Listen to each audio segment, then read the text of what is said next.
County Board of Education will now come to order. Ms. McNamara, would you please call the roll? Dr. Spangler? Here. Mr. Payne? Here. Ms. Davis? Here. Ms. Wright? Here. Ms. Ellis? Here. Mr. Worthing? Here. Ms. Williams? Here. Mr. Huff? Here. Ms. Thornton? Thank you very much. Do you have any amendments to the agenda at this time? Any amendment on that, Mr. President Worthing? Or have any amendments? I have a motion to adopt the agenda. Moved by Mr. Huff. Got a second from Ms. Williams. Second from Ms. Williams. All in favor? Thank you very much. Would you please stand during a moment of silence, and we'll follow that with the Pledge of Allegiance.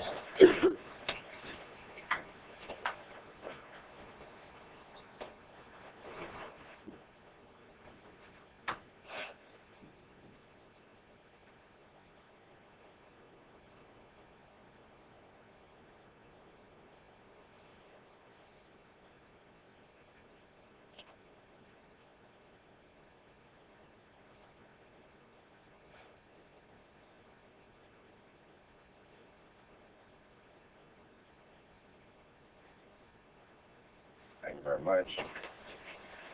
Pledge allegiance to the flag of the United States of America and to the republic for which it stands, one nation, under God, indivisible, with liberty and justice for all. Okay. Vanessa?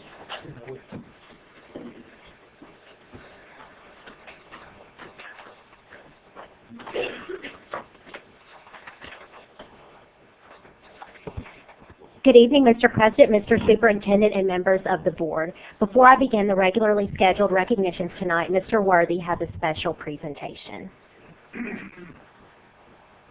Sweet value of it.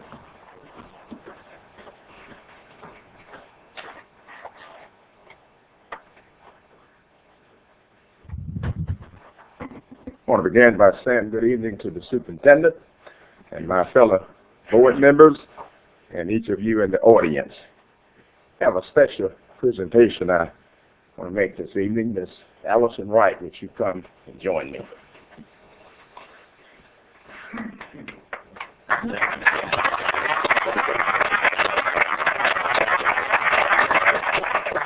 Eight years ago, I met a young lady by the name of Miss Allison Wright at Clarke Central High School Library. And we were campaigning to serve on the Board of Education, Clarke County Board of Education. And Ms. Wright has done that faithfully for 8 years. She has served on various committees. She's presently serving as chairperson of the Policy Committee. And we'd like to present a token of appreciation to you tonight, Allison, from Clarke County School District. Allison Wright, an appreciation for your commitment to educating the students of Clarke County Board of Education from 2005 to 2012.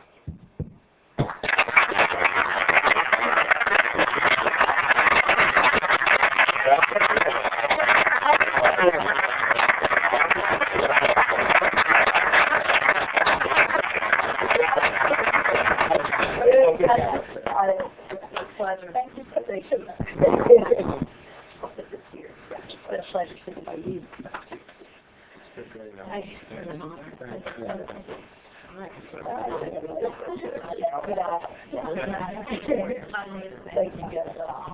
You'll be right here. Thank you someday. All right, I'll be back. Virtual.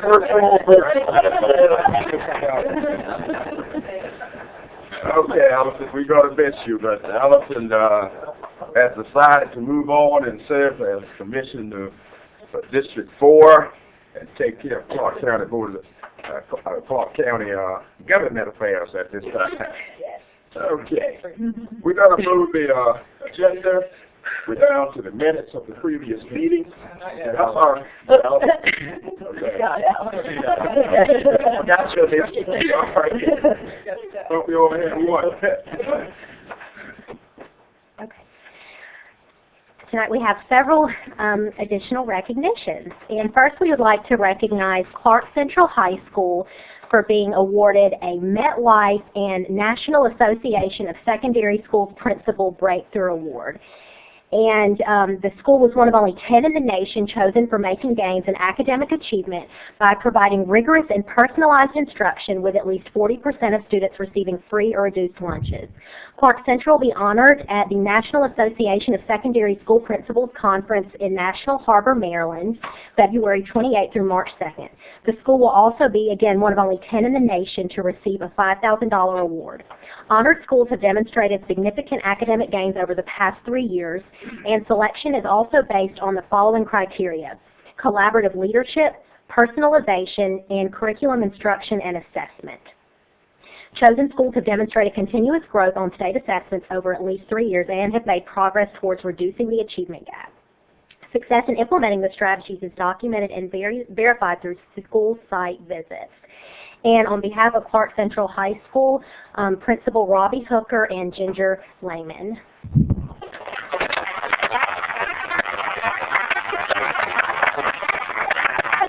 And we also want to present Clarke Central with a plaque, as they were a Washington Post top 7% of high schools nationwide. And so we're so pleased to recognize them, and Ginger was the teacher who really took the lead on making this MetLife Breakthrough Award happen. So thank you, and thank you, Dr. Hooker.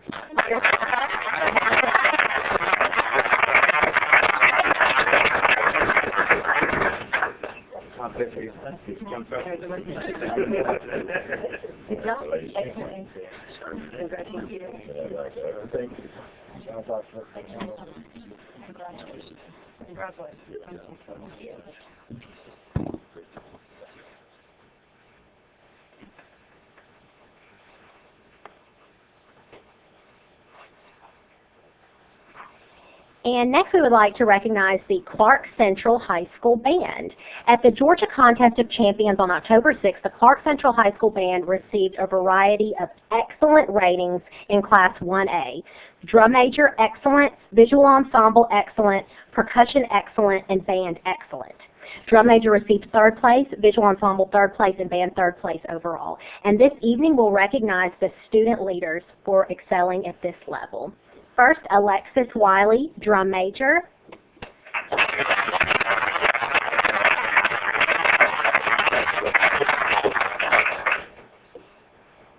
Mortasia Monago, Band Captain.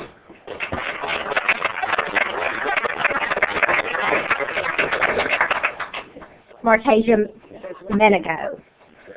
Lakira Bailey, Visual Ensemble Captain. And Brittany Martin, Visual Ensemble Co-Captain. And of course, the band's director, Robert Lawrence.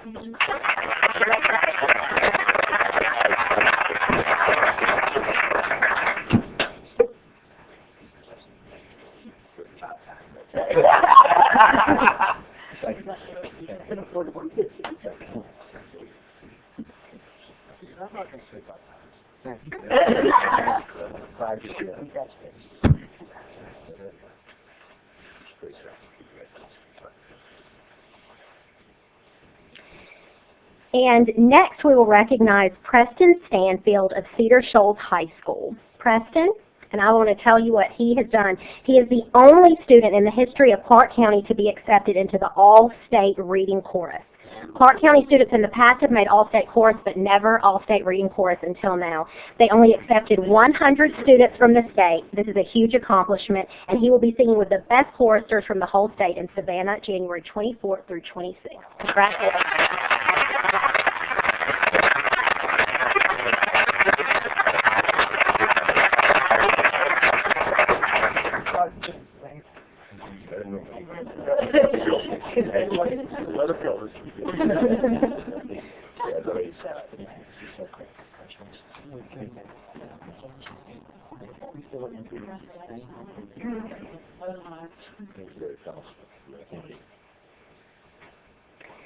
And next we'll recognize Megan McNeely, a teacher from Clarke Middle School, for being named an 11 Alive Class Act teacher.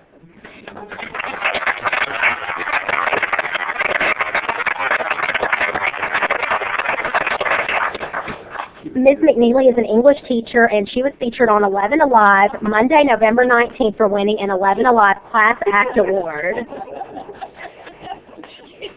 Again, she teaches at Clarke Middle, and she was nominated for this award due to her work with Holocaust education. Ms. McNeely was integral in developing the Road to Auschwitz curriculum that is used throughout America. Notably, she is an educator and fellow with the U.S. Holocaust Museum. Congratulations, Ms. McNeely, on setting such a high standard for excellence.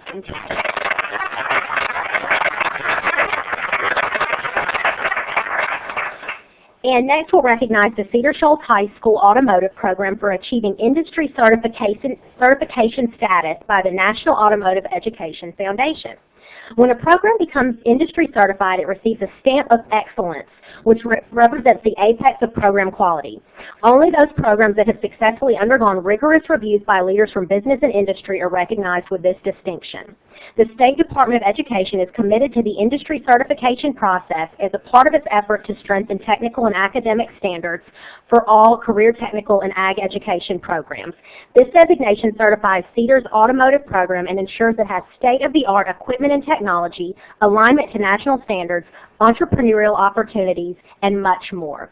And tonight we will recognize the teacher of this program, Dave Darden, Lynn Johns, and Linda Smith, who oversaw curriculum.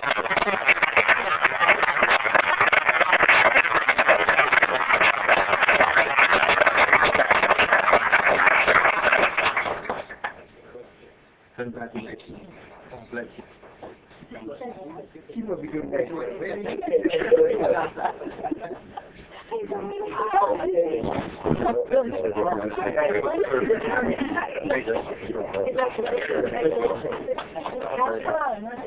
Thanks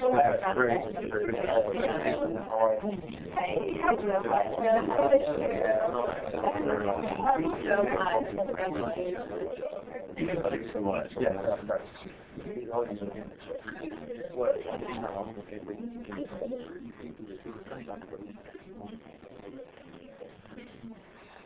And finally, we will recognize our 4-star Employee Award winners. And first we have Dwight Everhart from Transportation. Is Dwight here this evening? Wonderful.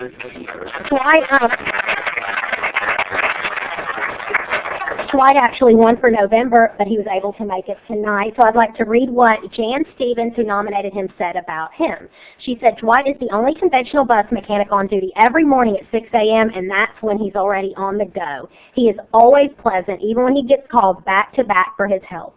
All of the drivers truly appreciate and thank him for his mild-mannered and friendly disposition. The Clarke County School District People Transportation Program is very fortunate to have Dwight Everhart because he is indeed a 4-star. Congratulations.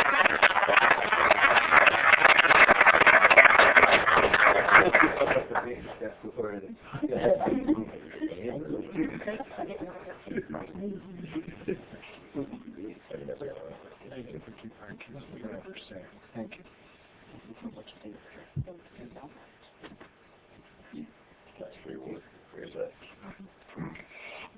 And for this month, first I will announce the winner and read what they were what their nominator said about them, and then we'll call them up. And first is Sylvia Aldebawicz, who is a district-wide bilingual specialist. And she was nominated by the entire school social work department, and this is what they had to say. Sylvia is more than just an interpreter. She is a bridge builder. She has developed strong relationships with school staff, community leaders, but most of all with families that trust and depend upon her advice. Sylvia extends herself to help. She goes over and beyond the call of duty with humility and humbleness. She rarely says no if it means helping a family or student. I'd like to share a comment by a community agency member at the cottage. This individual stated that she's been trying to connect a Cedar student with bilingual counseling, but hasn't been able to communicate the need with the parent. When I suggested that Sylvia and I could make contact with the parent, she immediately commented on how helpful Sylvia has been in serving many of her clients who are also students in the Clarke County School District. She spoke about the level of care and trust that Sylvia has developed with families and how this is witnessed by so many in the Athens-Clarke County community. Sylvia is a servant leader. She serves others while being a leader in her own right. It is with great honor that the school social work department recommends our colleague and friend Sylvia for a 4-star award.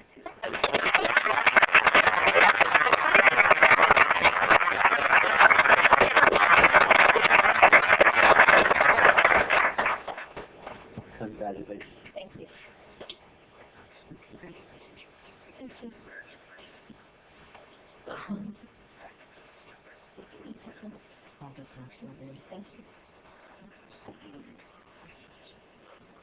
Next, we have Deborah Clarke, a second-grade teacher at Fowler Drive Elementary School who was nominated by her coworker, Lisa Pizarnik. And Lisa said, "It has been a privilege to work with Mrs. Clarke throughout the past 3 years.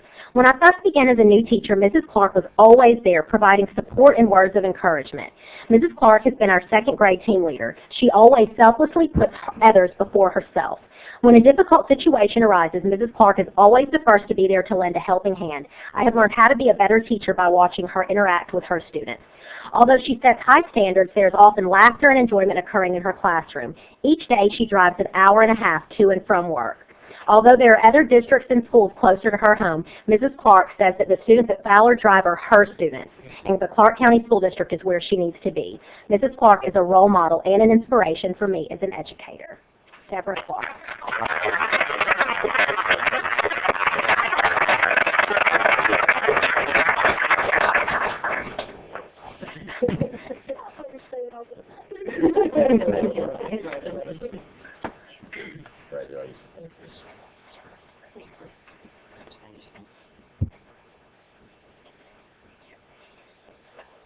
And next we have Scott Emmerd, who is the school counselor at J.J. Harris Elementary Charter School, and he was nominated for this award by Shannon Lewis, school social worker. And she said, "I am honored to nominate Scott for a 4-star award. He works hard every day to complete his regular duties as school counselor, including individual counseling with students, classroom guidance, small groups with students, parent communication, and food to kids coordinator. In addition to these regular duties and many more that I didn't list, Scott is also the go-to guy for countless needs both in and out of the school building. He coordinates RTI, is the chair of the school safety committee, coordinates mentors, and coordinates the teacher and the Para of the Month program with Horace Mann. Scott is the district rep to the shoe program through Rack Room Shoes for students in all schools, not just J.J. Harris. He schedules the monthly musical performances for J.J. Harris students through the AFBES Educates program, and he serves as the J.J. Harris attendance coordinator. Scott is always the first to donate his time to locate resources for families. He has found and delivered mattresses, refrigerators, clothes, tables, and more for families in need. He also helps staff as much as students and families. He is always available to process through difficult situations with staff or to cover for teachers or in the office when they need help. Scott will change a flat tire, check out your car when the check engine light is on, and remove stray animals from school grounds. He's not afraid to get his hands dirty or to be a shoulder to cry on when needed. As the school social worker serving J.J. Harris, I've had the pleasure of witnessing Scott's good work and consulting with him multiple times a day regarding student needs. The students at J.J. Harris are lucky to have him on their side, and I am lucky to have him as a colleague. We are all lucky to have you as a colleague, Scott. Please come up and accept your award.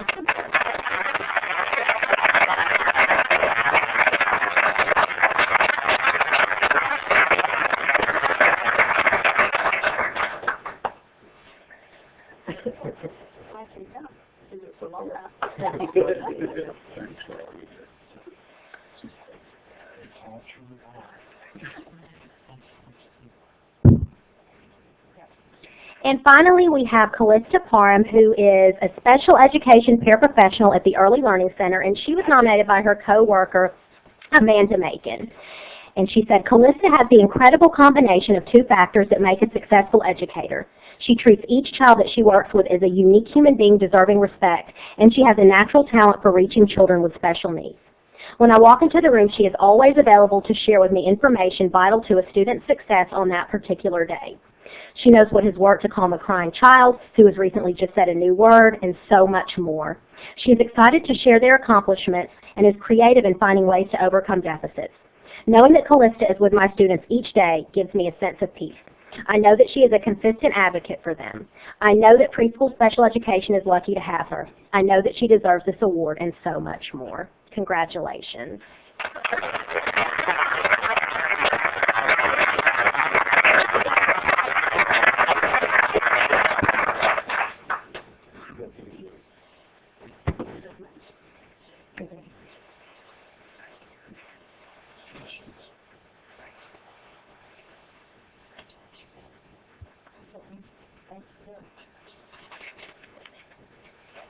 On behalf of the Clarke County School District, thank you again for representing our school district and community so well. You've set standards of going consistently above and beyond, and again, congratulations.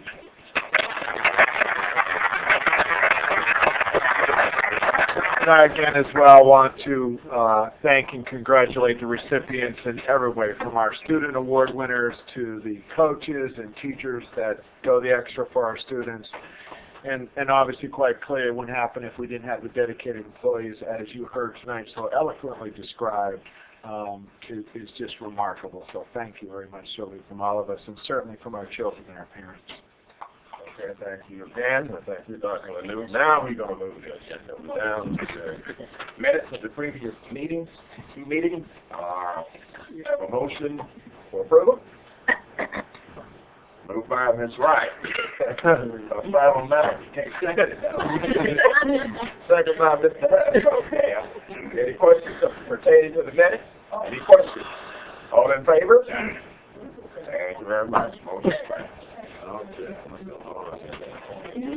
Okay, Mr. Superintendent, your report. Number of items on the superintendent's report and several presentations, but let me just start with announcements. A couple of initiatives I will be bringing to the board in January, but I'm excited about them, and that is with the Career Academy. We're going to be meeting next week with Dr. Tidings and our team, and we are looking to not only potentially, but probably realistically, to bring to the board that we can add a full culinary program at the Career Academy, that we will be adding mechatronics, which is the Caterpillar training program that will be at the Career Academy, and quite likely a pre-engineering program. So all three would be Athens Tech program at the Career Academy. So the applause is that we're starting there, but it's just I think what we thought would happen at the Career Academy is really playing out, and that is tapping into the industries of our community. And if we can put these packages together, you will see them in the program of studies in January. So I'm very excited about that, and I think we all are. And the other is I really have to thank Taylor Dukes and Lynn and the whole team in technology as we rolled out our laptops for teachers, and that was part of our refresh program. And I think when you think about a refresh programmer coming in to trade in your laptop, you say, how long is this going to be? I'm going to be in line for 30 minutes. It's going to take me a long time. I think the average time from the person who walked in to trading in their old laptop to getting their new, to getting it linked and set up was a total of about 10 minutes. And that was incredibly well orchestrated. There was never a line. We've got lots of positive feedback. But thanks to that team, it's well orchestrated, they're documented, they're inventoried, and they're in teachers' hands. And they're the new Slim Dells, and it truly is a holiday gift for sure. So I want to thank that team. The next are a special presentation. Barbara? Is Barbara here? Well, it's all yours on FFA. Thank you. Okay. Good evening, distinguished board members and guests. I'm here to represent the Clarke County Agricultural Program. My name is Katie Seaman, and I am the Cedar Shoals FFA President. Tonight, we would like to present each board member with items that we have produced in our program. All right. All right. Poinsettias and Christmas cactus produced in our greenhouse, lettuce from our school farms, and wreaths made by all the students from Fresh Picked Greenery. We are proud to have your support of our programs, and without your support, our students would not be able to have the hands-on career skills that they have developed, as well as, there's something else, I promise. All right. As well. I was wondering what those were out there. No, I know. I know these boxes. As well as to explore the agricultural industry. We thank you so much. Well, thank you.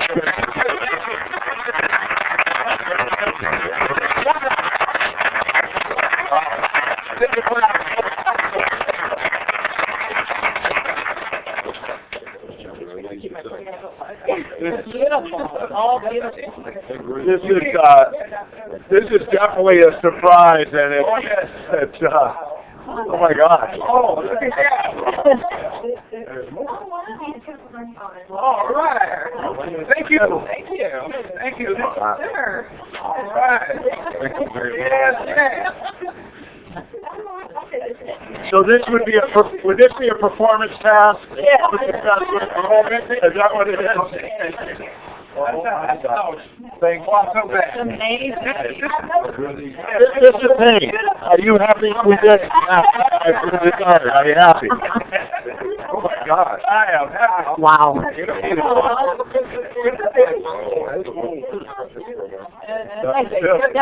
Thank you. Thank you.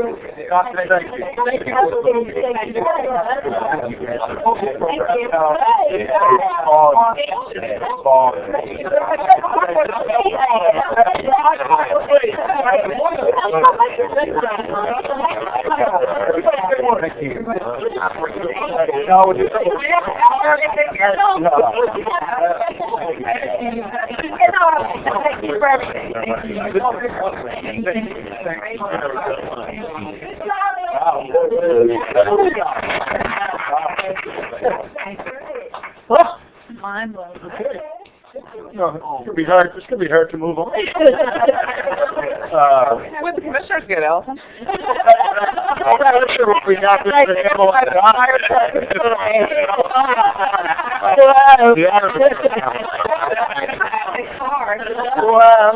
but the next I have is a special recognition, and this is a person that's certainly very familiar to us as he's diligently and persistently in that seat about every board meeting and every even board development meeting and workshops if we had them, that knowing if he was in that seat, it was because if he got information that could advocate for children in our community, then it's worth how many hours you have spent doing just that.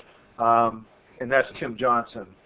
And what we'd like to say is Tim recently received an incredible award and the most well-deserved award, and it's called the Big Voice for Children Awards.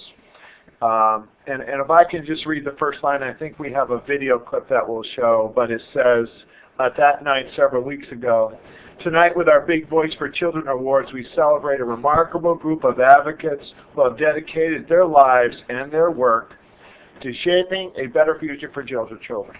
So, Tim, you have done that every day. You continue to do that every day. Yes. We want to thank you, but first we want to show this video clip, and then if you would join us.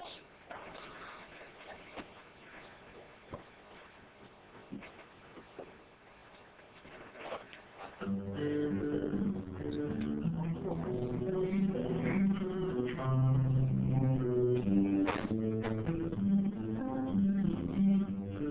get to do really joyous work. I get to work with amazing people in schools, health services, business community, higher education, and in the neighborhoods, parents and kids.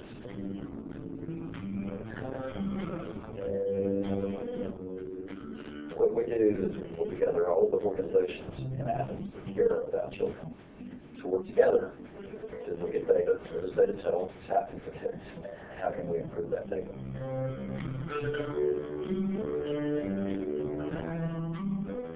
Set an expectation of failure that most of these kids are going to fail because they're poor. We just don't know.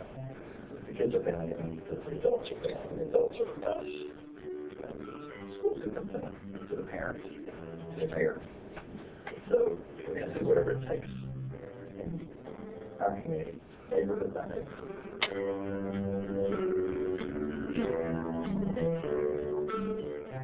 If you're a Republican, a Democrat, an independent, a libertarian, a socialist, whatever, everybody wants what's best for kids. Every sector has an important role to play.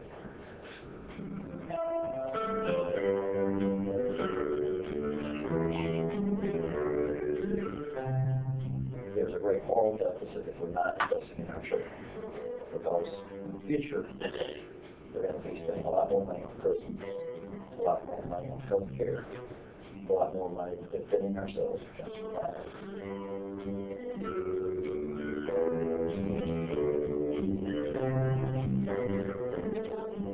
We owe it to today's children to pay for what was given to us to do what we all can do. Make tomorrow a better day for all children.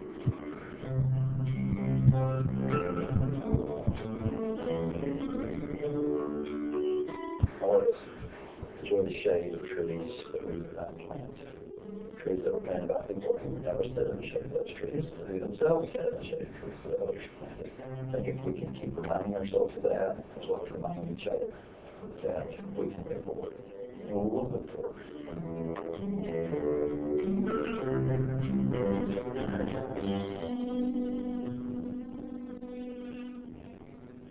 So with that, Tim, we as a school community want to recognize you because you are a big voice for our children. Yes.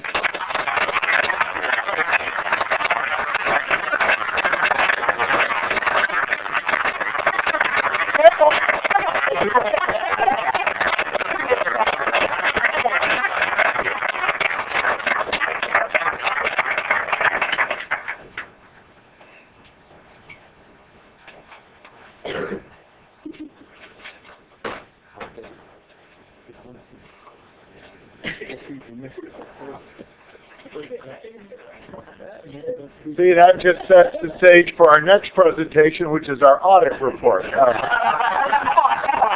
I guess that's called shifting gears. But it is an important topic as we have worked diligently, certainly in our financial structure. And I want to publicly thank Larry Hamill for bringing to this district a level of expertise and structure that has already served our district well and is going to continue to serve our district well as we ensure that we can fiscally support the programs that we want for our children. It wouldn't happen, Larry, if you weren't doing what you were doing to get what we need. So with that, I've asked Larry to summarize the most recent audit report for FY11 and the summary because I think it's important to see the progress that we've made. Thank you, sir. Board Chairman, board members, Dr. Lanu, audience. Tonight I want to quickly cover the audit annual financial statements that we got. I don't have the actual statements and stuff they give you. You can go to our website. We have a link to the financial statements there with department audits. But I'm just going to cover a couple quick sections. Section 2 has the letters that the auditors issue both on the financial side and the federal side of the audit. The financial side of the letter basically stated that we did have one finding this year, but it also stated that the results of our test disclosed no instance of noncompliance or other matters that are required to be reported in our government auditing standards. So basically it said everything else is great except for this one item we're going to cover in a few minutes. The second letter, or section 2, is basically talks about the federal programs that were audited during the school year in which they audited.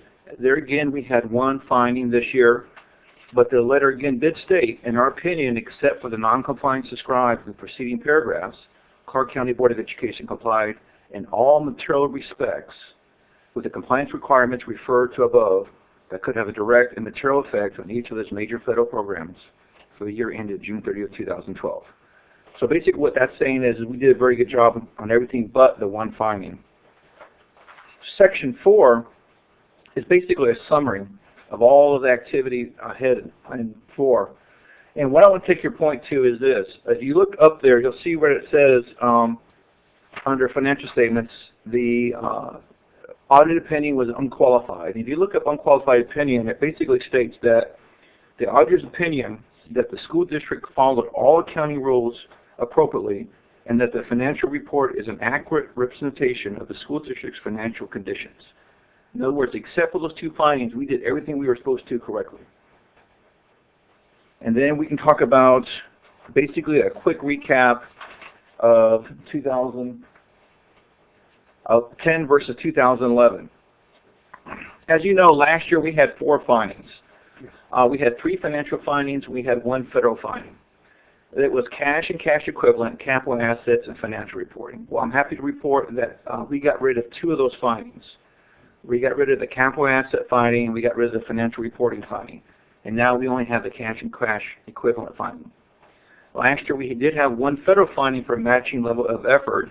That finding went away. We solved that issue last year when we had the audit done again in 2011 versus 2010. But the auditors did find 1 other item that they thought was a material weakness that they gave us an audit finding on, which is allowable costs and cost principles, and we'll cover that in just a second. The first finding is the financial finding. This is the cash and cash equivalent finding.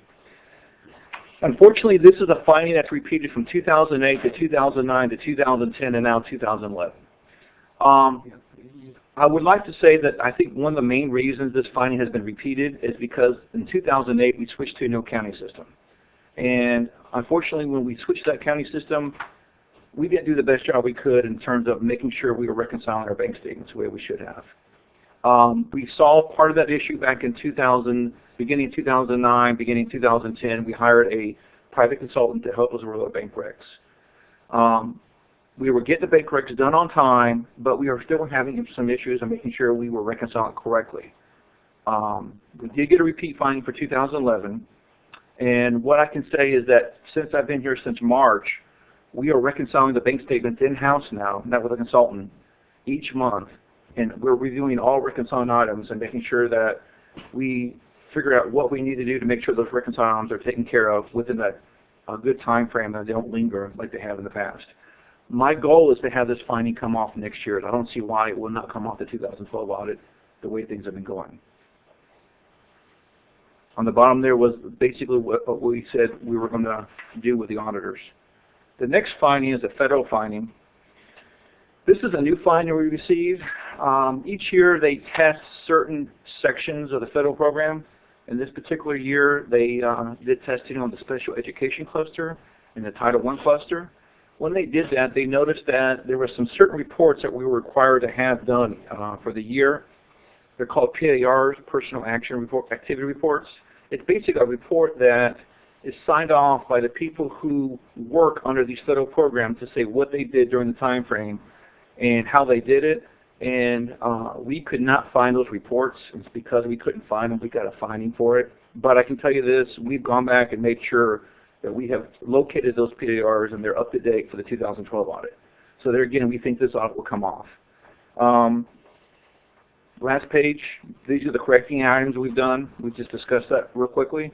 But our goal is with the 2012 audit, which we just submitted to the Department of Audits, they should be coming out in January, is that by the time they get done on their audit for this year, we're hoping to have no findings based on the changes to the system we've made, both in fixing the bank reconciliation process and making sure we have all the necessary documentation for the federal portion of the audit. And that concludes 2011 audit financial statements. If I can certainly make a comment, there may be questions. The federal piece about documenting the work in those specialized areas, we made some changes in the director, and that has been corrected. I'd also say if you did a summary, we had 4 audit points coming into this audit.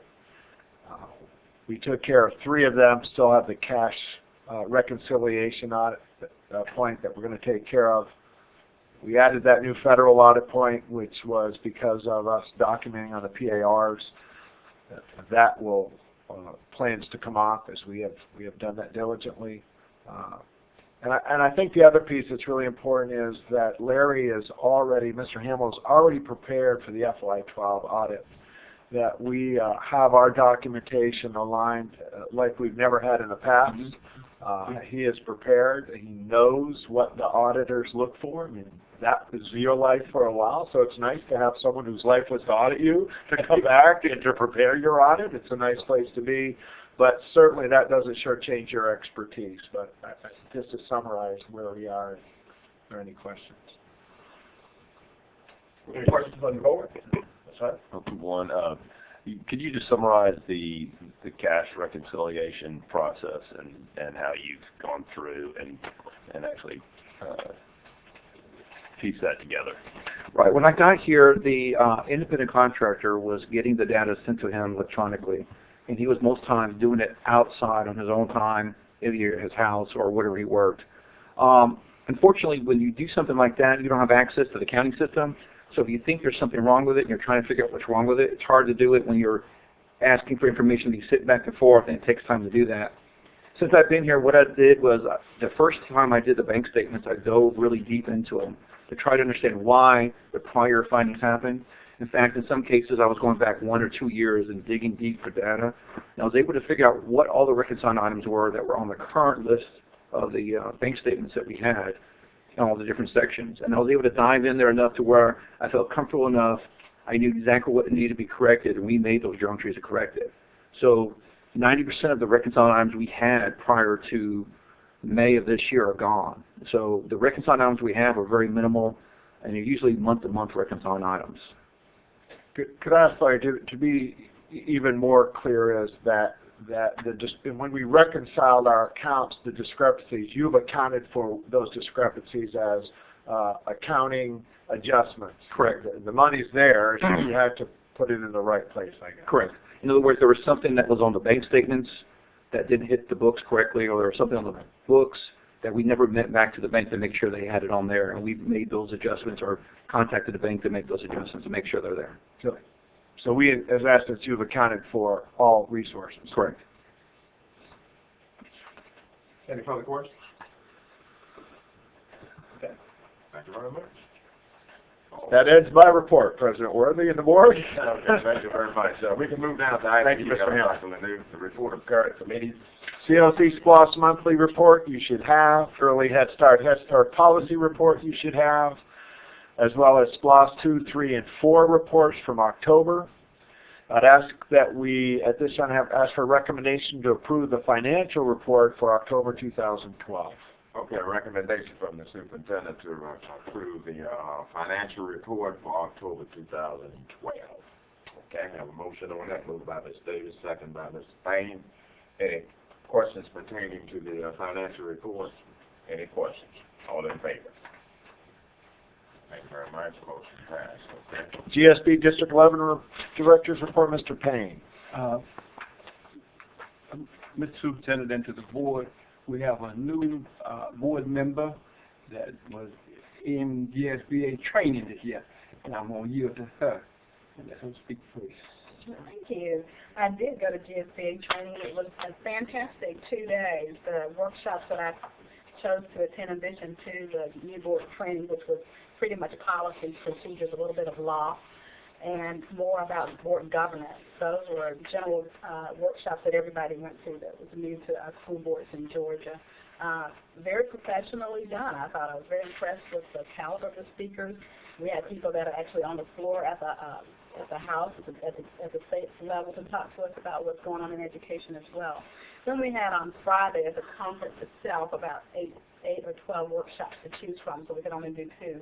The one that I chose because of the passion for our superintendent was Bring Your Own Technology, and that was an exciting workshop where we actually spent time with I think it's the school district in Forsyth County, and he talked about how they've actually implemented this. And so instead of having kids put your cell phones away and don't bring your iPads to class, they bring this technology in, and then it becomes a tool for the kids to use in the classroom. So what was really impressive to me was how the students received it and how it just kind of creeped out into the district. It wasn't something that they actually rolled out initially, that they actually said, okay, let's increase our bandwidth so that they can actually get onto the networks and see what's going on. And then now let it take its own life in going out initially.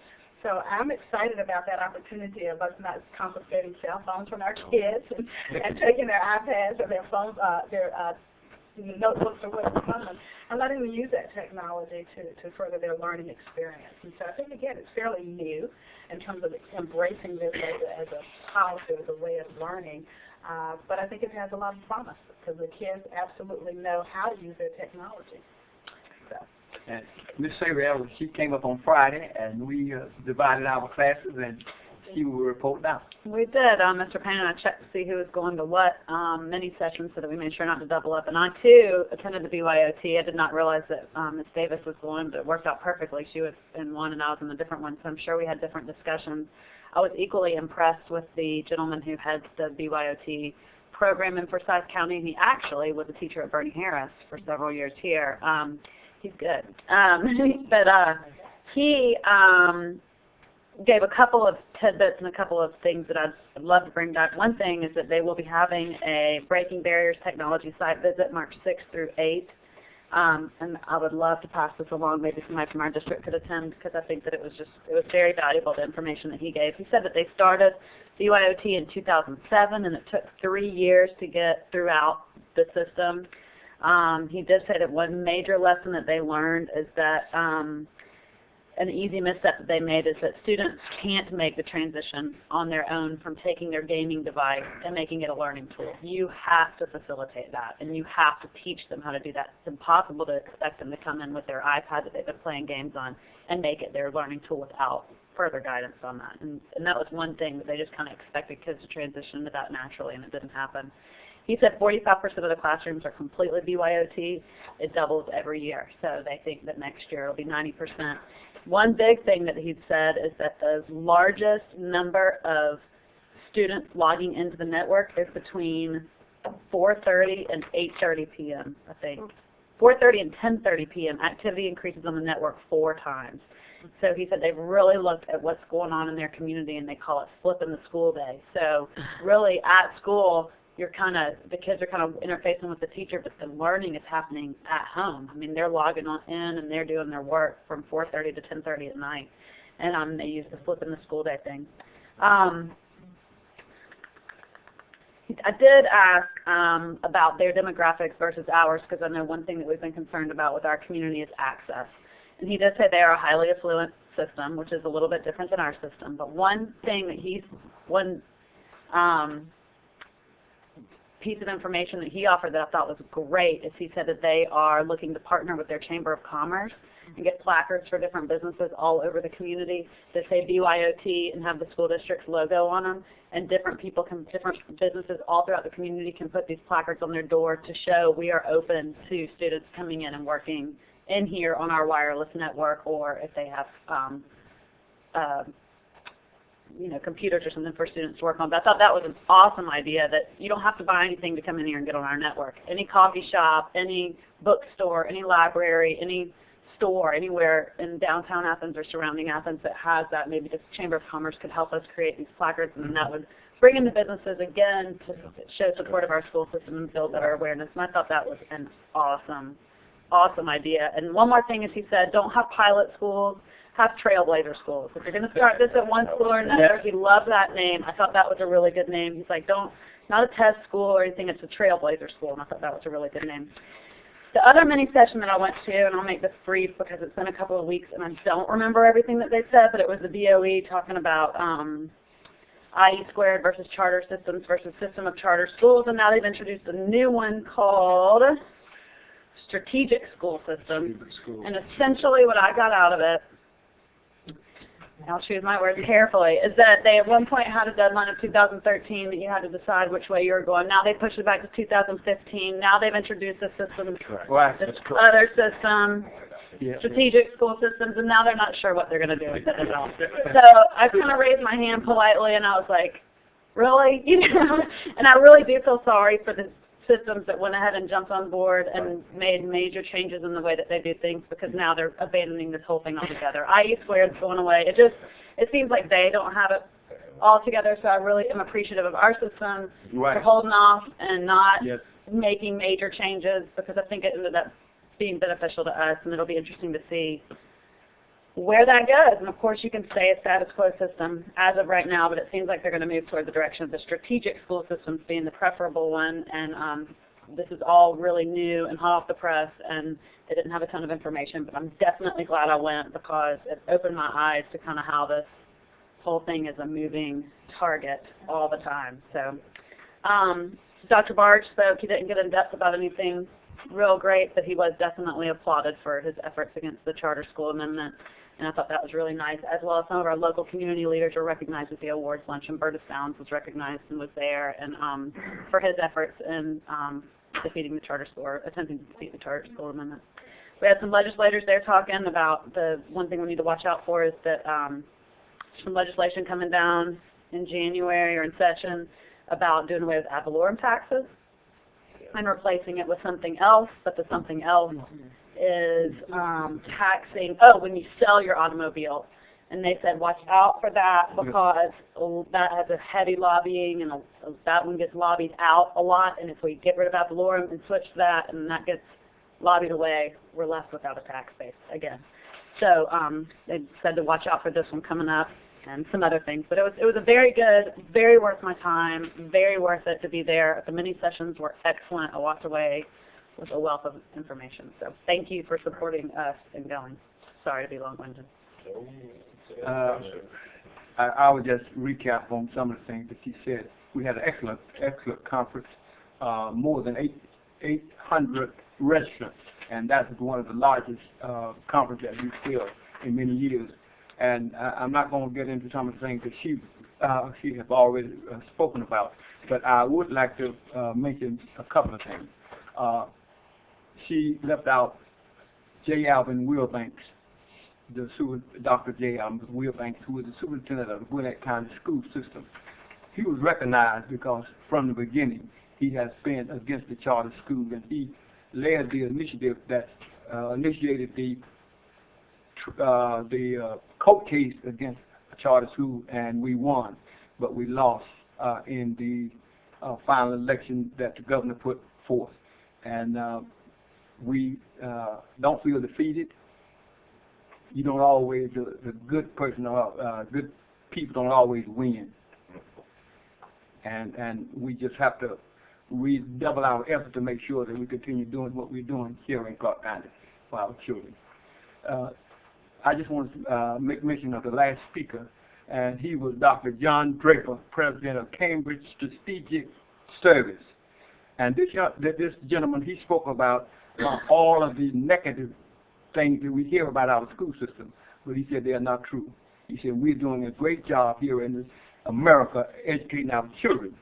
And one of the things that he said that stuck in my craw was the fact that whenever you have low SAT scores, it's because of poverty, not ethnicity, not because of where you live, not because of your parents, because of poverty. And I was just amazed when I got back to Athens, and I picked up this flagpole, and what it said, poverty is real. This is in the flagpole. Poverty is real. Local musicians team up with whatever it takes to defeat poverty. And I thought that was very good. And Anissa, let me just tell you, all the board members, I think everybody from all over Georgia has come to Athens to see those signboards that you got to. I said, this big game that you had, everybody said, Mr. Payne said, look at those. Said that, I don't know whose idea that was, but said, that's just a good thing. Said, y'all are really promoting your stuff. And we got a great school system. Come on down. And it was just a great conference. I enjoyed it very much, and I thank the superintendent and the board for allowing me to go. Thank you, Mr. Payne. Okay, and thanks, Ms. Ellis, and also Ms. Davis. That was very enlightening. Absolutely. Okay, so we're down to item F, old business, Mr. Superintendent. I won't read the policies and regulation first, but I would ask that we remove the policies and regulations from the table. Okay, need a motion to remove these from the table. Moved by Mr. Payne, seconded by Ms. Ellis. All in favor of removing these from the table? Thank you very much. Motion's passed. Okay? I would ask, unless there's any objections for the administrative regulations, I would ask for approval of the policies. Okay. Superintendent recommending to approve the 3 policies, not the regulation, 3 policies. Need a motion on that. Moved by Dr. Spangle, and a second from Ms. Wright. Yeah, I have a comment. I want to make sure everybody realizes we have use of electronic devices. My students, we've got that updated and ready to go. Thank you. Okay. Any further questions? Any further questions? All in favor? Motion passed. Thank you very much. Okay. So we're down to new business, 17 items. Yeah, and of course, Ho, ho, ho. and of course, because we didn't have the agenda development, of course, that's going to change. We don't have a consent agenda. Right. The first one, I will make a note that we are proposed to go into a work session model next year. Please note that it won't be in January because the policies that we'll place on the table describe that, which if everyone approves, we would do that in January, and that means February, if approved, we would start the work session at the first Thursday. So it would be, if we approved the policy in January, we would enact that beginning in February. So first, approve scheduling the January 2013 agenda approval meeting for Thursday, January 3rd, 2013, and the regular Board of Education meeting for Thursday, January 10th. And then, of course, after that, we'll do this yearly schedule. Okay, all right. I've asked for recommendations. Recommendation on that, moved by Mr. Payne, seconded by Ms. Davis. Any questions pertaining to the recommendation from the superintendent? I have one small comment. I made a note of it. It said board policy BBA requires, but I think it's BCBA. Mm-hmm. That's just, yeah, I think it's BCBA. In the narrative? Yes. Okay. Okay, all right. Any further comments, questions? Okay. All in favor? Thank you very much. Motion passed. Okay, that's item 2. Item 2, recommend approval overnight out-of-state field trips as presented. Okay. Overnight out-of-state field trips. Moved by Ms. Wright. Got a second by Mr. Huff. Any questions pertaining to this recommendation? Any questions? All in favor? Thank you very much. Motion passed. Item 3. Item 3, as you know, we've been very successful at receiving Striving Readers Grant, which has been tremendous for us. I ask that we approve the submission of a grant application to the Georgia Department of Education Striving Readers Grant Program. Okay, recommendation of approving of submission of the Georgia DOE Striving Readers Grant application. Oh, who has that? Mr. Payne did. Moved by Ms. Reading, that reading. Okay, second by Ms. Wright. Okay, any questions about this recommendation? Any questions? All in favor? Thank you very much. Okay. So, given some importance to the next one, I'd ask for the approval of the purchase of Apple computers, iPads, and other related hardware, and that list is there from Apple in the amount of $85,408, and that comes from our Striving Reader Cohort 1 grant. Okay, this is Striving Readers. Again, Mr. Payne, moved by Mr. Payne. Got a second by Mr. Huff. Any questions about this recommendation? Any questions? All in favor? Thank you very much. Motion passed. Number 5, recommend approval of the purchase of 100 fixed-term licenses for Rosetta Stone Classroom Version 3 language learning software for a total of $8,900, and that is with our Title III money, and that's what we use with limited English proficiency. Okay, got a recommendation for the Rosetta language learning software annual renewal. Okay, moved by Mr. Huff. Got a second there, second by Dr. Spangler. Any questions? Any questions? All in favor? Thank you very much. Motion passed. Item 6, request approval of the Early Head Start FY 2004 selection criteria and program plan for eligibility, recruitment, selection, enrollment, and attendance. Okay, recommendation from the superintendent. I won't read all of that again. You have it before you. Moved by Ms. Wright. Got a second by Mr. Hunt. Any questions about this recommendation? All in favor? Thank you very much. Motion passed. Item 7. The next is to extend our MOU, Memorandum of Understanding, and this is affiliated with the University of Georgia. This is that the board accept the extension and adoption of Memorandum of Understanding with the University of Georgia's Grady College. Okay. You heard the recommendation from the superintendent. Moved by Mr. Hunt. Got a second on that. Second by Ms. Wright. Questions? Questions? All in favor? All right. Thank you very much.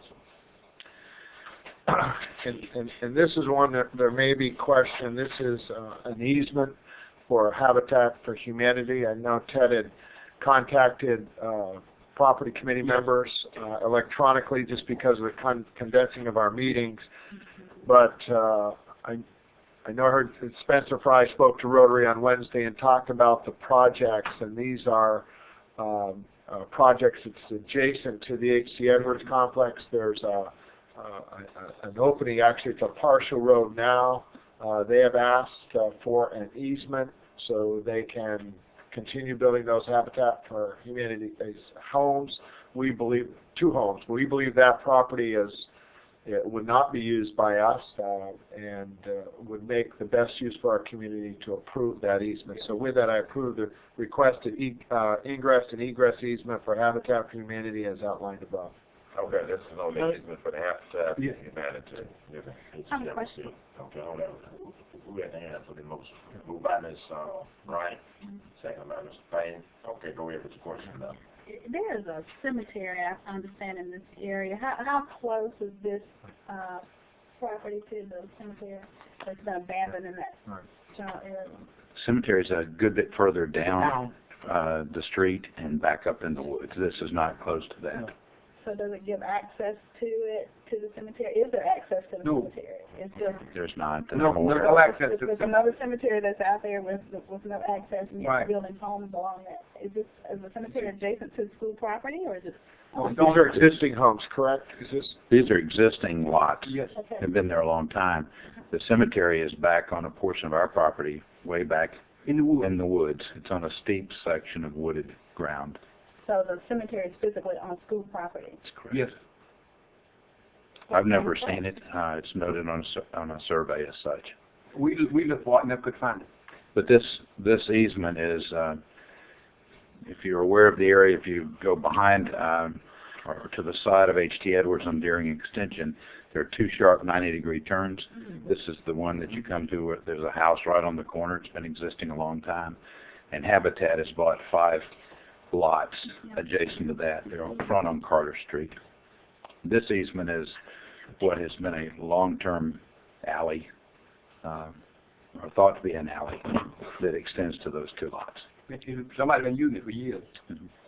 That's right, of course.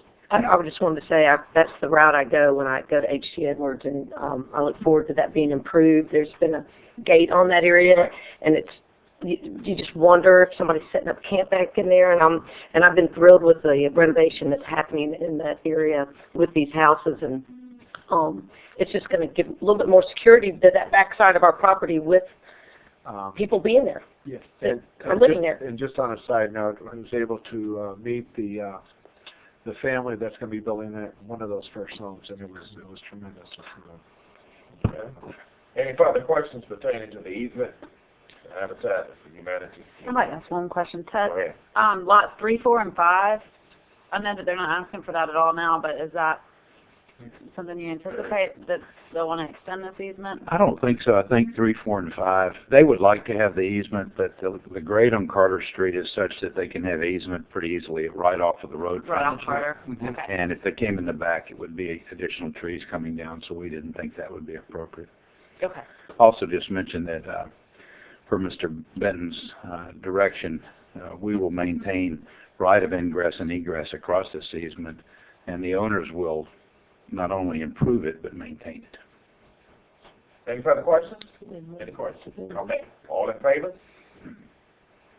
Let's vote. Motion passed. Okay. Item 9. Ms. Davis did not vote. I'm voting no. Oh, you okay? You voted no. Okay, I'm sorry. I thought she had her hand up. I blocked her. The next item deals with the approval of architects, and this would be for the Whitehead Road project. So it has to be approved. Collins Cooper Carusi Architects as the firm to provide architectural and engineering services for the upcoming SPLOST project defined as Whitehead Road Elementary School.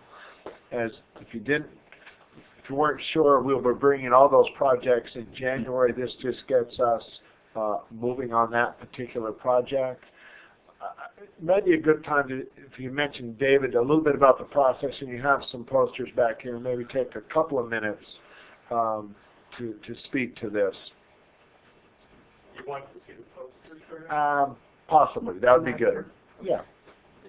So the board would have a good understanding of what you do to get us to this recommendation. There's I'll bring it up here. There's actually 2 members of the process here this evening that this is the final piece that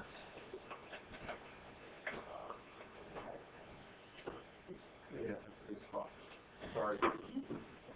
What you see here is we got 13 firms that submitted the original RFP. They gave us a laundry list of items that we want to talk about or understand about their firm, and basically it's the history of the firm and who they would recommend being the members and the team members, and answering questions like, you know, what does sustainability mean to you, and what kind of things will you bring to the table to work for us. So we grade that in a matrix. I think it was a 31-point matrix that's both weighted and scaled. And at that point, we actually, it's a team that each person actually surveys these books. And sometimes they're 50, 60 pages of information. And we read every one of those, and we go through the process, and we grade them, and we give them, you know, does this fit us best? With that process, we actually get to an opportunity of each person will have number 1, number 2, number 3, number 4, number 5, all the way through 13, and we compare those notes. And as a result of that, some of these firms will get a 1, and some will get an 8, but the average, we're seeking out the top 4. And with that, this is the second time we've done this. We've actually asked, instead of typically in the process, in the interview process, they come in, the architects do, and they give us a PowerPoint presentation, and they show us all these wonderful things, and actually they kind of repeat what was in the book. Mm-hmm. And we had decided about 2 years ago to modify this process and say, okay, we know that you can do a great job. Any of you folks can work for us and with us, and that we want to see how you fit us best. And we're going to give you a little kind of a charrette, a project that you perform in a week's time. So all these were done in actually less than a week's time because they had to get them printed the day they were due. And they give these to us a couple of days in advance. Actually, it was 1 day in advance of the interview. And so we can kind of, you know, take a look at what they're going to present to us. There is no right or wrong answers. It's just, hey, this is us, and what will you bring to the table? And we find that there's several interesting things come about the process. Each person looks at it differently. Each person goes and actually they all go to the site. They look at the site. They interview folks in the community. I've heard stories where they actually go talk to the mayor and different things, and they come into town and they figure out who we are, and they really do a great job of trying to figure out, you know, who we are and how they fit us, and then they bring those team members to present to us. And so we typically don't want to hear from the marketing folks, and they did the book, we got that. We want to hear from the guy that does the work for us. As a result of that process, we're only going to select, at this point in time, the Whitehead Road, which is the first board you see is Collins Cooper Carusi. Did I get that right? I always reverse the first two. And again, any of these 4 firms could be very successful for us. They get us, they understand us, and it came down to, did they fit us best? And frankly, it's very, very difficult to actually have this discussion. I want to let you know, as part of the process, not only is the SPLOST team members a part of the process, but we bring in the principal, Luther McDaniel was there, and 2 construction managers that are currently doing work for us that have nothing to do with these projects, and those are non-voting members, the last 3, and they give opinions on what they heard and saw, and they give an opportunity to ask questions. So it's a very it's a full gamut of folks that are going to be working together, making these decisions. We are going to meet with the balance of the 3 firms again, because there were some things that we weren't quite sure we saw correctly. And so we're going to meet with each of the 3 that did not get a project, and we'll be recommending the final projects at the next board meeting. What you're saying is there are other projects, of course, that are out there. Yes. Barnett Shoals, Oglethorpe. We're asking specifically for this one will be for Whitehead, and that would go to this. Yes, sir. This is the representation. Okay. Well, with that, I recommend approval of for that architectural permit. Okay, moved by Mr. Payne, second is I'll give Mr. Clarke. Thank you. I appreciate it. Right. Go ahead, Mr. Mr. Johnson, at one time we had approved like a like 3 firms or something like that, and that was for new schools. Is that what that was? That is correct, and we felt that those projects didn't. We actually had worked with those architects on those 2 projects. They are currently in a position that we could build them if we wanted to. So we've got them through the design, development, and construction drawing phase. And there were also, I think there was 1 or 2 that we decided to discuss again because the scope changed drastically based upon the SPLOST 4 versus where we were a year ago. So when we decided to postpone the construction of the 2 schools, the scope on the other ones changed enough in terms of cost and scope that we felt it was important to go back out again. In fact, it was recommended by more than one attorney that that's a good thing to do. So that's why you may see some duplication. And believe me, I didn't want to do it because it takes about 40 hours of our life to do it. It's a very long process. Okay.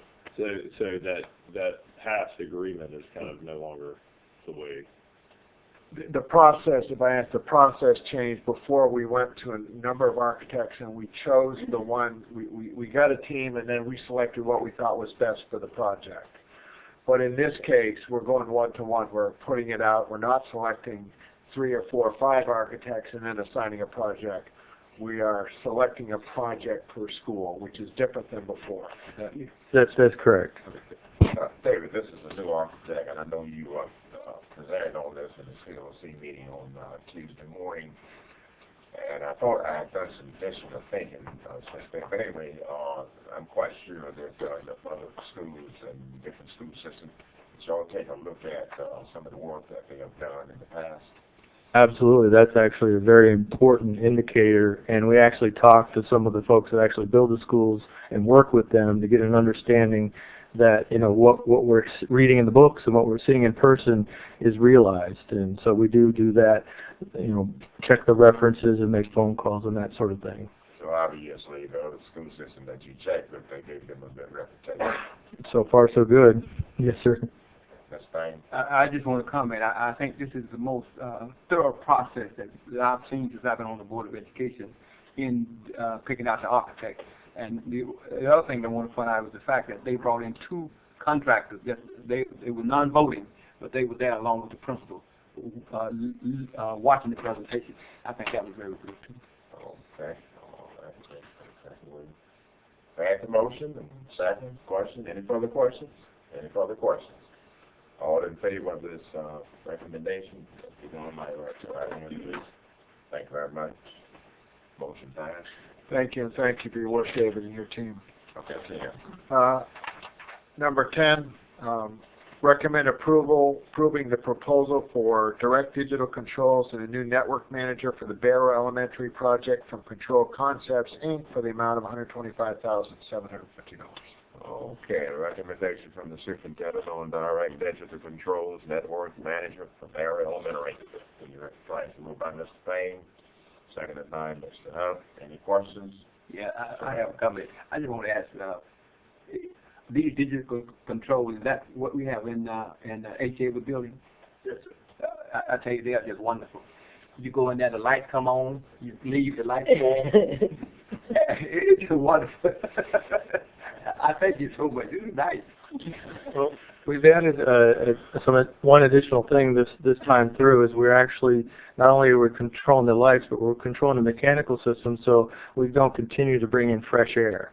So even though the building's occupied, when that room becomes unoccupied, we don't bring fresh air into that room. So it's just a minor energy savings, but over time it's going to be a great energy savings. Thank you. Any further questions? Further questions? All in favor? Okay. Thanks.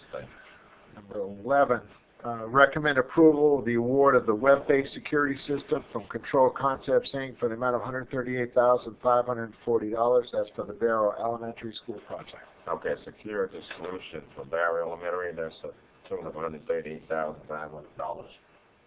Okay, moved by Mr. Howe. We got a second by Dr. Spangler. Any questions? Any questions or comments? All in favor?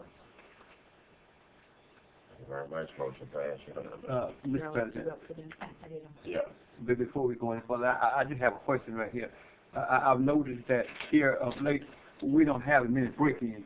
Is that because of the security system that we have in our school now? We just doing a pretty good job of monitoring our schools. We have the assistance of the Clarke County Police Department that also checking on our schools. That I think plays a big part of it, but the security systems are playing a big role as well. And I would say for those that go to school, it's their tremendous respect for our buildings in their own school. Yes, good. Okay, so we're ready to move to 12. 12, recommend approval of the award for the work known as kitchen equipment for Barrow Elementary School to the lowest responsible and responsive bidder, Norval Fixtures, the amount of $256,474. Okay, kitchen equipment for Barrow Elementary. You heard the figures on that. Moved by Mr. Huff. We got a second by Dr. Spangler. Questions pertaining to kitchen equipment for Barrow Elementary? Questions? All in favor? Thank you very much. Motion passed. The next recommendation is around the SPLOST board bond. Please know that this is not to approve the bond. I'm asking simply to start the process so that when we bring the projects, we can bring a recommendation on issuance of the bond. So I'd ask that we approve the authorization to initiate the process to issue bonds for the upcoming SPLOST 4 construction projects. Okay, recommendation from the superintendent on SPLOST 1. Okay, I think you answered it first. Moved by Mr. Huff. Second by Ms. Davis. Okay. Any questions? Any questions about item on the bond issue? SPLOST 4. Okay, all in favor? Thank you very much. Motion passed. 14, recommend approval Georgia Power Energy Services, a business unit of Georgia Power, as the district's energy service company to conduct investment-grade audits at 11 Clarke County schools. Okay, this is the energy services contract for 11 Clarke County schools by Georgia Power. Georgia Power. Okay, moved by Ms. Wright. A second by Mr. Huff. Any questions pertaining to this item? Any questions? All in favor? Okay, motion passed unanimously. Let me preface this item because I made note of it to you earlier. This is the electrical work that we needed to make modifications in the existing buildings as we put in our projectors. Typically, we had done it on a project-by-project basis. At this point, felt that we'd get a better pricing if we went out to bid, which we did. It is part of our infrastructure, and it still keeps our projector costs below what we had anticipated budgeted. But I'd ask that we approve the award for power and data infrastructure modifications to support the new projector systems to Summit Systems for the amount of $306,792. So for the power and data bids, SPLOST Technology, moved by Mr. Huff, got a second by Dr. Spangler. Any questions pertaining to this item? Any questions? This is all inclusive. I'm sorry. Go ahead. This is all inclusive, so they don't come back. Tell me again. I'm not sure. What Ted? Get right from the horse's mouth rather than me trying to The horse's mouth. Maybe that's an old term. How that came out. Better than it could have From Mr. Gilbert's mouth. We put it's a turnkey bid that includes power connections, data connections, and repairs to the area that are necessary as you mount the boards and remove the old ones and put the new ones up. So if there's any needed wall repairs and repainting, that's included as well. Okay. Is that good? For all schools, though, right? This isn't just for Barrow or for. It's for every location where the Okay. projection systems are being So installed. $306,000 for all. All schools. Correct. All schools, all classrooms. In case they mess up something when they're changing it out. This isn't just the installation that came with the original bid, because if we did the original, how are we going to pay for this? This has always been included in technology's infrastructure.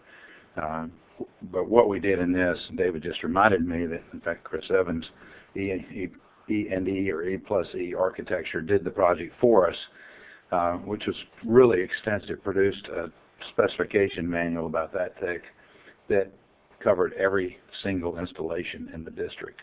So the bidder in this case knows exactly what they're to do. I think Chris probably went to every classroom. Yeah. Okay. And just to add, Mr. President, it's also, it's still less than if we had just refurbished or updated the smart boards, right? Yeah, very much so. This is moving power from ceiling mounts to walls in different locations. Right.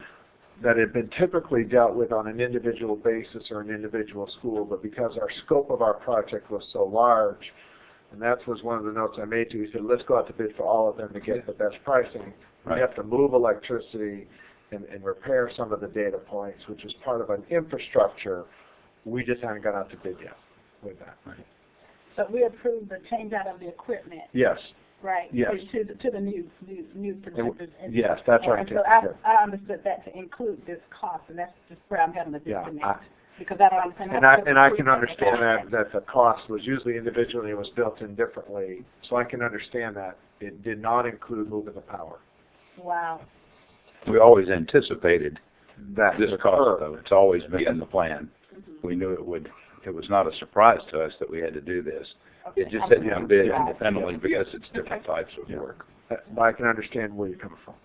Okay, any further questions on power and data, bids, smart technology? Any further questions? Okay, all in favor? Okay. All in favor? Okay. I'm opposed. Opposed? Just one. One. That's right, okay. I hope so, too. I recommend approve the proposed construction change orders in the amount of $98,698.69 and $123,612.65 to Piedmont Construction Group for unforeseen site and original building conditions at Barrow Elementary. Okay, this is a change order, recommendation from the superintendent of Barrow Elementary. Have a motion on that? No. Motion, moved by Mrs. Wright, second by Mr. Payne. Any questions about Yes, this? Go ahead. I'm always concerned about change orders. Tell me about why do we have these change orders? What it entails.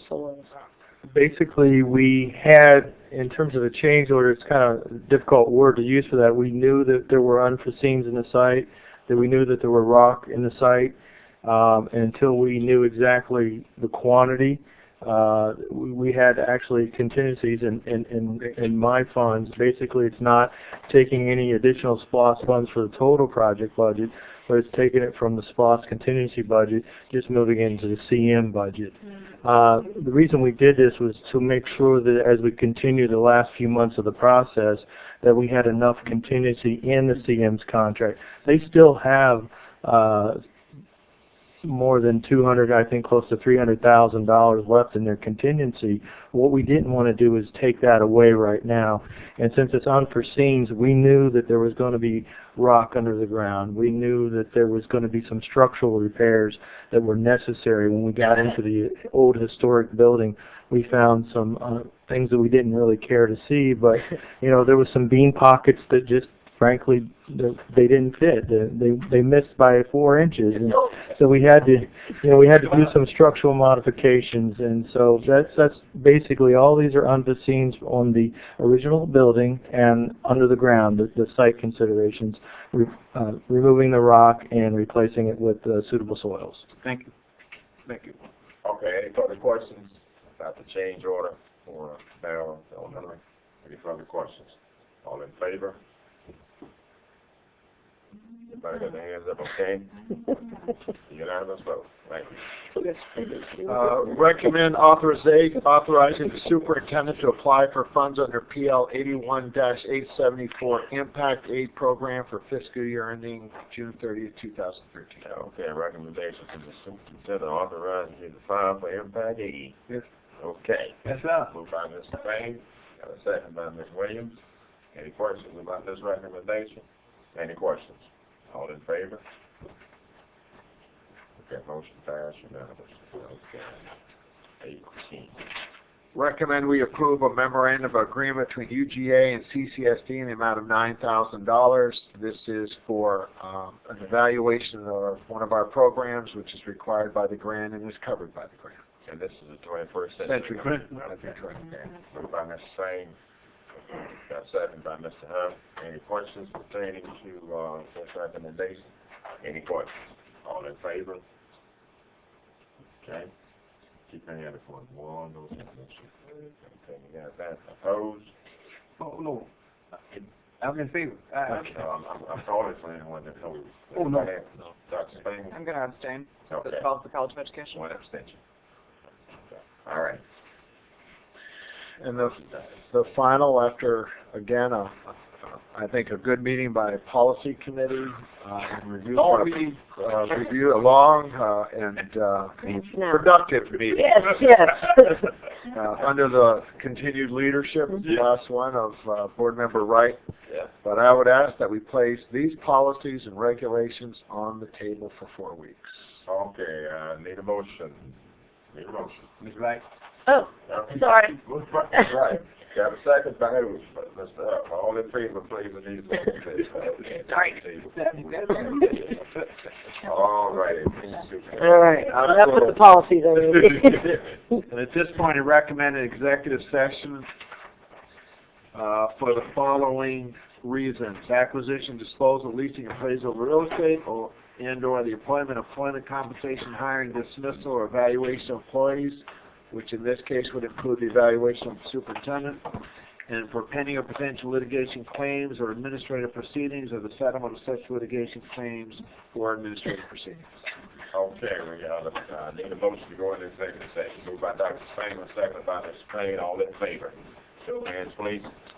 Okay, unanimous. Thank you, perfect.